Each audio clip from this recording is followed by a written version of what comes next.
In the early 1980s, I was training teachers. So obviously the question of how teachers could teach in such a way that children could learn was of great importance to me.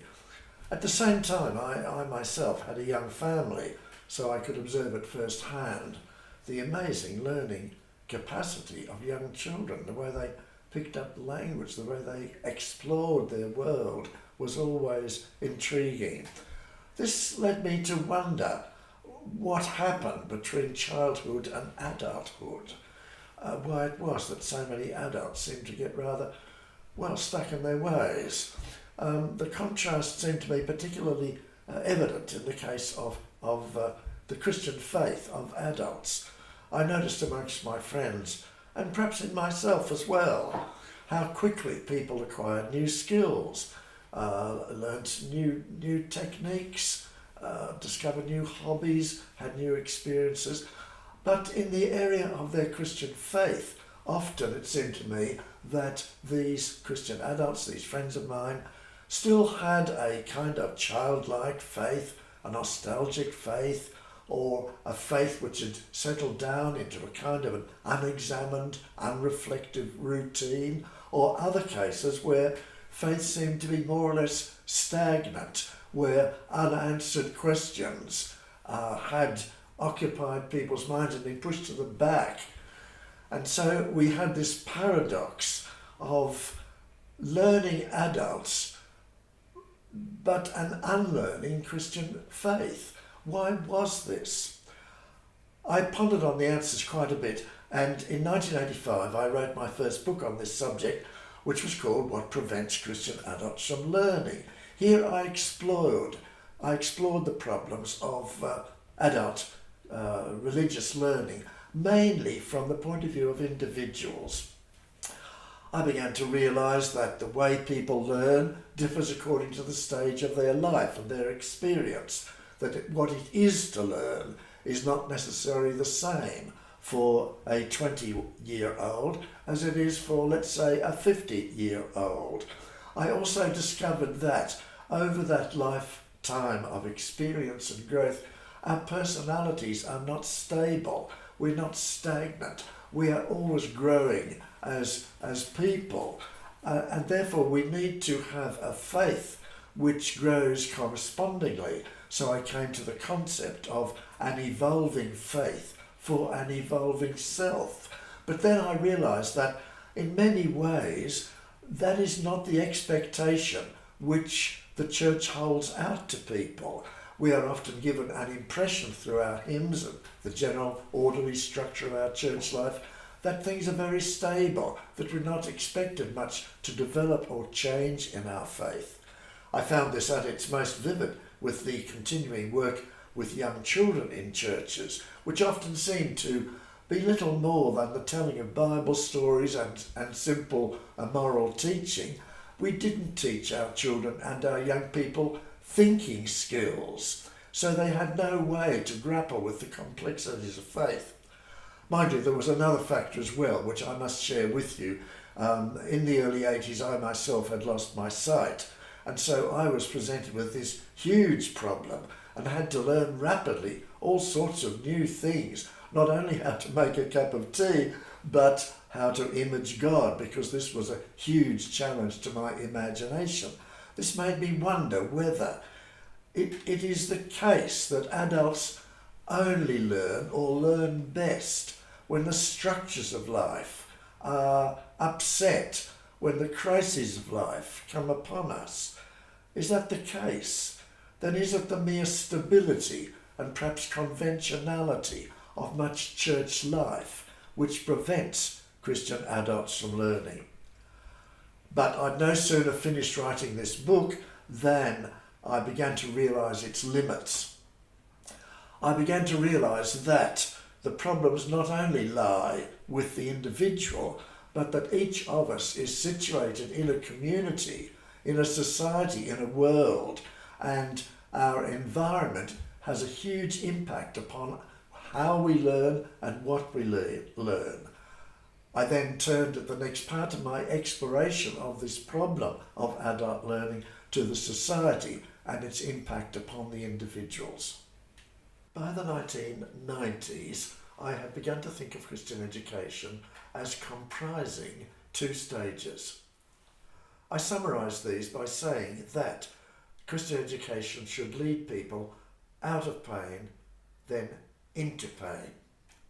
What I meant by this was the recognition that in most of our lives as adults, there are pains, we have experienced losses, there are griefs, there are disappointments.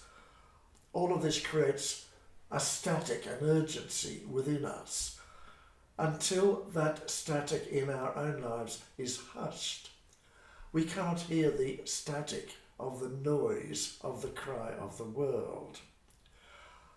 And so the first task of Christian education is to enable people to come to terms with their own pain through forgiveness, through growth, through whatever means, through prayer. But this is not enough. If Christian education ends, so to speak, with the pacification of the individual, we are likely to have no more than a kind of aesthetic education, an education which accommodates people into their culture and their society. And what we need, I suppose, is a Christian education which discomforts people in their own society. Because I began to consider how it is that we in the wealthy 2/7 world can cope with the fact that there is so much suffering in the world. How do we manage to live knowing that every day there are 25,000 innocent children die from preventable causes over which we in the West have power? I began to wonder whether in some certain senses the whole of the Christian faith could be understood as a sort of vast coping mechanism. Is that the function of faith in our lives, to deaden us to the world? And so we came to that second stage, into pain. Christian education has to take upon itself the responsibility for going beyond the individual into the sources of the world's pain, out of pain, into pain again. I began to develop a theology of Christian education based upon self-deception, using the 5 verses in the New Testament that deal with self-deception in the congregations of the early church. Self-deception is necessary, I suppose, because without it, we couldn't continue our comfortable lives. Then, at that stage, I also discovered Sigmund Freud and learnt from him so much about the way that our childhood traumas influence our adult learning. I also studied Karl Marx and greatly admired the powerful way he exposed poverty and the causes of poverty. I began to see that the context of Christian learning must be social and political. I then began to wonder about the whole history of the church. What impact had it had upon the church and upon Christian faith that for so many centuries the European churches had been collaborating with worldwide power? Had that affected our faith? I began to wonder. I then made the greatest discovery of all, reading the Bible again more carefully, and with these thoughts in mind, I began to rediscover the prophetic tradition.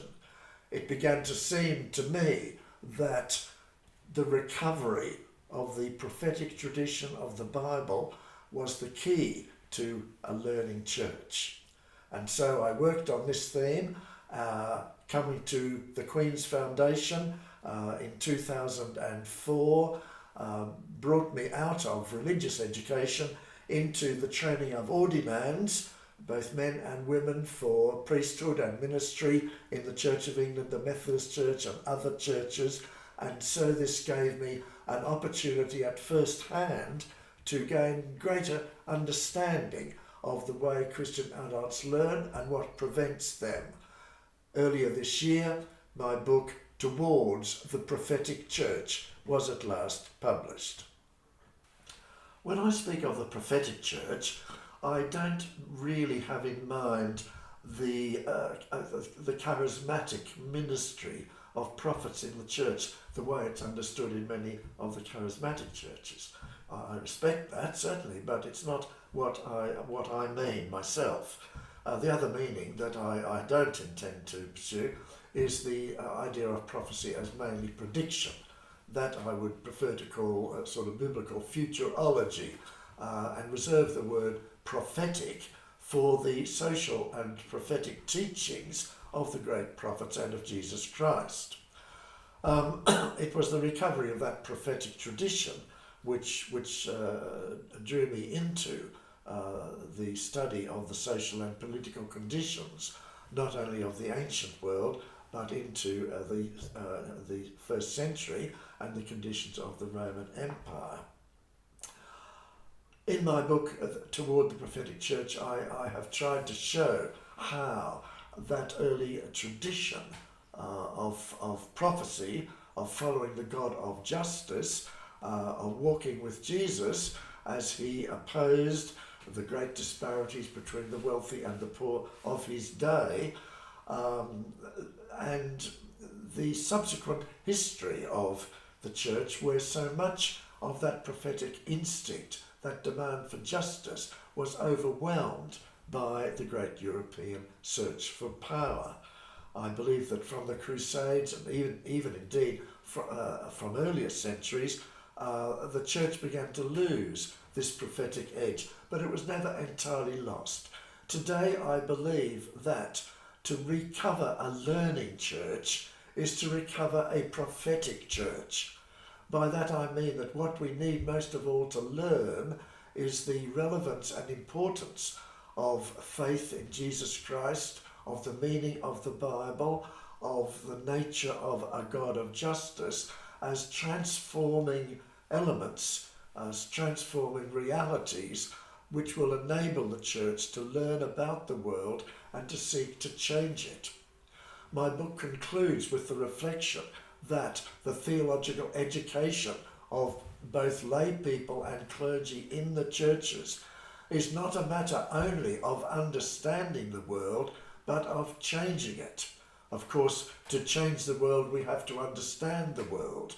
Therefore, Christian education today must include the studies of globalization, of the marketplace, of the sources of poverty in our own country, and so on. But it must also be illuminated by a new sense of following Jesus Christ. To follow Jesus has undergone many changes down the centuries. To follow him in the time of the Crusades was not the same as following him in the pietistic movements of the 18th and 19th centuries. Once again, our understanding of following Jesus Christ has changed because of the way that social research has thrown such light upon the conditions of Palestine. We now learn to read the parables from the point of view of the peasants rather than the point of view of the wealthy, to see the parables as describing a world of rich and absent landlords, of arbitrary kings. We can once again recover these parables as descriptions of so much of our own world. Many people in the church today are concerned about what they see as the falling numbers. There's no doubt about that, of course, in many aspects of church life. But this has often led us in the church to a preoccupation with ourselves. The church growth movement is important, of course. I want the church to grow and to prosper, but it won't grow and prosper by concentrating too much upon itself.